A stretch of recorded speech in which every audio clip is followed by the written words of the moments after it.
اس کی ماننے کا حکم دیا ہے اور اس میں زبردستی نہیں رکھی کہ آدمی اپنی رغبت سے، اپنے شوق سے، اپنی خوشی سے اپنے مہربان رب کی عبادت کرے جو بڑا مہربان، نہایت رحم والا ہے، بڑا مہربان ہے وہ اور نہایت رحم کرنے والا، اس کے رحم و کرم کی کوئی انتہا نہیں ہے۔ اس اللہ نے حکم دیا کہ ہم اس اللہ کی عبادت کریں، اس کی عبادت کریں، اس کا حکم ہے اننی انا اللہ لا الہ الا انا فاعبدنی، میں ہی اللہ ہوں۔ اللہ کہہ رہا میں ہی اللہ ہوں، اور اس کو حق ہے اس بات کا کہ وہ کہے میں ہی اللہ ہوں۔ اننی انا اللہ لا الہ الا انا، کہ میرے سوا کوئی الہ نہیں، میرے سوا کوئی معبود نہیں، فاعبدنی، بس میری عبادت کرو، واقم الصلاۃ لذکری، اور میری عبادت کے واسطے، میرے ذکر کے واسطے نماز قائم کرو، جو اہم ترین عبادت ہے، سب سے بڑی عبادت ہے ایمان کے بعد۔ اللہ یہ چاہتا ہے کہ بندے نماز قائم کریں۔ اس امت کو اللہ تعالیٰ نے 5 وقت کی نماز عطا فرمائی کہ 5 وقت مسجد جا کر باجماعت نماز پڑھیں۔ اقیم الصلاۃ لذکری، اور نماز میں اللہ کو یاد کریں، تکبیر تحریمہ سے لے کر سلام پھیرنے تک اللہ ہی کا نام ہے، اللہ اکبر اللہ اکبر، ہر تکبیر میں اس کا نام ہے، سبحان ربی العظیم، اور سجدے میں سبحان ربی الاعلی، اور قیام میں قرآن شریف کی تلاوت ہے، سورہ فاتحہ ہے، اور اس کے بعد سورت کی یا قرآن شریف میں سے کسی جگہ سے تلاوت ہے جو اللہ کا کلام ہے، پاک رب کا پاک کلام ہے وہ، کہ اللہ کی عبادت کے لیے نماز قائم کی جائے۔ اور یہ نماز انسان کے لیے بڑا شرف ہے، بڑی عزت کی بات ہے کہ اتنا بڑا اللہ جو 7 زمین آسمان کا مالک ہے، تمام جہانوں کا پالنہار ہے، جو سب سے بڑا بادشاہ ہے، وہ اپنی بارگاہ میں 5 وقت ہم کو حاضری کا موقع دے رہا ہے۔ دنیا کا کوئی معمولی سا بڑا آدمی ہے، وہ روزانہ 2 وقت حاضری کا موقع نہیں دیتا، معمولی سا بڑا ہے۔ ایک مرتبہ آدمی چلا گیا، دوبارہ جائے گا تو کہے گا بار بار کیوں آ جاتے ہو بھائی، ہمیں بہت سارے کام رہتے ہیں، آپ اکیلے آدمی نہیں، ہمارے ساتھ بہت سے لوگ جڑے ہوئے ہیں۔ تو وہ ایک مرتبہ بھی چلا گیا تو دوبارہ جانا پسند نہیں کرتا، اور اللہ تعالیٰ اپنے بندے کو دعوت دلواتا ہے 5 مرتبہ اپنے منادی کے ذریعے سے، اللہ اکبر اللہ اکبر، کہ اللہ سب سے بڑا ہے۔ یاد دہانی ہو رہی ہے، صبح شام یاد دہانی ہو رہی، دوپہر میں یاد دہانی ہو رہی، رات میں عشاء کے وقت یاد دہانی ہو رہی، صبح صبح فجر میں سوتوں کو جگایا جاتا ہے، الصلاۃ خیر من النوم، کہ نیند سے بہتر نماز ہے۔ تاجروں سے کہا جاتا ہے عصر کے وقت، حی علی الصلاۃ حی علی الفلاح،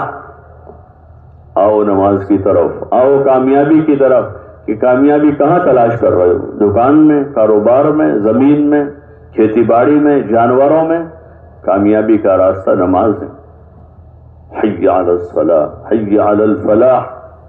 آؤ کامیابی کی طرف، آؤ نماز کی طرف۔ یہ بندوں کے لیے بہت بڑا شرف ہے، بڑی عزت کی بات ہے بندے کے لیے کہ 5 وقت بارگاہ خداوندی میں حاضری کا موقع مل رہا ہے۔ اللہ کے سامنے بندہ اپنا سر جھکاتا ہے، الساجد یسجد بین قدمی الرحمن، کہ سجدہ کرنے والا رحمان کے قدموں میں اپنا سر رکھتا ہے۔ انتہائی قرب کا مقام ہے سجدہ، سب سے زیادہ بندہ اپنے اللہ سے قریب ہے سجدے میں، اس کا موقع اللہ دے رہا ہے۔ سعادت مند ہیں، خوش قسمت ہیں وہ پیشانیاں جو دن میں 5 مرتبہ اپنے رب کے سامنے سجدہ ریز ہوتی ہیں۔ یہ خوش قسمت پیشانی ہے، وہ نفوس مقدس ہیں، سعادت مند ہے وہ بندے جو اللہ کے منادی کی آواز پر لبیک کہتے ہوئے اپنی دکان چھوڑ کر، اپنا کاروبار چھوڑ کر، اپنی کھیتی باڑی چھوڑ کر، اپنے جانور چھوڑ کر، گھر بار چھوڑ کر، اپنے دوستوں کو چھوڑ کر اللہ کی طرف آتے ہیں۔ وہ قدم مبارک ہیں، اس لیے حدیث پاک میں آتا ہے کہ جو قدم نماز کی طرف اٹھتے ہیں، اپنے آدمی اپنے گھر سے وضو کر کے نماز کی طرف قدم بڑھاتا ہے تو ہر قدم پر نیکی ملتی، ہر قدم پر گناہ معاف ہوتا ہے، ہر قدم پر گناہ معاف ہوتا ہے اور ہر قدم پر نیکی ملتی ہے جتنے قدم آدمی چلے اور ایک گناہ معاف ہوتا ہے۔ وہ چلنا بھی مبارک ہے، جو قدم نماز کے لیے اٹھتے ہیں، اللہ کی عبادت کے لیے آدمی چل رہا، مسجد میں داخل ہو رہا اور پھر اللہ کے سامنے کھڑا ہوتا ہے اپنے اللہ کی عبادت کے واسطے جس کے لیے پیدا کیا گیا ہے، جو زندگی کا اصل مقصد ہے، اس مقصد زندگی کو بھلا دیا گیا اور انسان کو مشغول کر دیا گیا۔ وہی خواب آدمی دیکھ رہا، اس کے پاس گھر ہے تو چھوٹا گھر والا بڑے گھر کا خواب دیکھ رہا، بڑے گھر والا بڑے بنگلے کا خواب دیکھ رہا، سواری والا بڑی سواری کا خواب دیکھ رہا، بڑی سواری والا نئی سواری کا خواب دیکھ رہا، بس وہ دیکھتا ہی اسی میں الجھا رہے، ہر وقت یہی فکر ہے، ہر وقت وہی فکر ہے۔ حالانکہ یہ مقصد زندگی نہیں ہے، یہ ضرورتیں زندگی ہیں، سب یہ ضرورتیں زندگی ہیں، کھانا پینا، سواری، مکان، کپڑا، یہ ضروریات زندگی میں سے جو میسر ہو گیا وقت پر آدمی اس سے اپنی ضرورت پوری کر لے، جو وقت پر میسر ہو گیا، جو کھانا ملا اللہ نے دیا ہے اس پر اس کا شکر کر کے اس کو کھا لے، جس حال میں اس نے رکھا ہے اس حال میں شکر گزار بن کے رہیں تو مزید وہ حال کو بہتر کرے گا۔ اور جیسے میں نے عرض کیا کہ حال کا بہتر ہونا یعنی دنیا کے اسباب کا بڑھ جانا وہ حال کا بہتر ہونا نہیں ہے۔ حال کا بہتر ہونا تو یہ ہے کہ بندہ اپنے مقصد میں لگ رہا ہے کہ اس کی عبادت کی توفیق ہو رہی ہے اور اس کی عبادت کے ذریعے سے جو عبادت کی برکتیں ہیں وہ ظاہر ہو رہی، اب دل کو سکون مل رہا ہے، آدمی کو راحت محسوس ہو رہی ہے کہ وہ راحت سے جی رہا اور مزید توفیق ہو رہی ہے کہ مزید آدمی عبادت کر رہا ہے، تلاوت کر رہا ہے، صبح شام اللہ کا ذکر کر رہا ہے، اپنی ضرورت کا دین سیکھ رہا ہے، قرآن آدمی سیکھ رہا ہے، حضور صلی اللہ علیہ وسلم کی مبارک باتیں سیکھ رہا ہے، کھانے پینے کا، سونے جاگنے کا طریقہ سیکھ رہا ہے، کاروبار کر رہا ہے تو کاروبار کرنے کا صحیح طریقہ سیکھ رہا ہے، شادی کر رہا ہے تو شادی کرنے کا طریقہ سیکھ کر حضور صلی اللہ علیہ وسلم والے مبارک طریقے پر شادی کر رہا ہے، اس لیے کہ یہ اللہ تعالیٰ کا فیصلہ ہے، یہ اللہ تعالیٰ کا فیصلہ ہے، ان الدین عند اللہ الاسلام، کہ اللہ کے وہاں قابل قبول دین وہ دین اسلام ہے، یہ اللہ کا فیصلہ ہے۔ اللہ ہی نے پیغمبروں کو بھیجا، حضور صلی اللہ علیہ وسلم سے پہلے 1 لاکھ سے زائد پیغمبر آئے، 1 لاکھ سے اوپر، ہر زمانے میں نبی آئے، ہر قوم میں اللہ نے بھیجے نبیوں،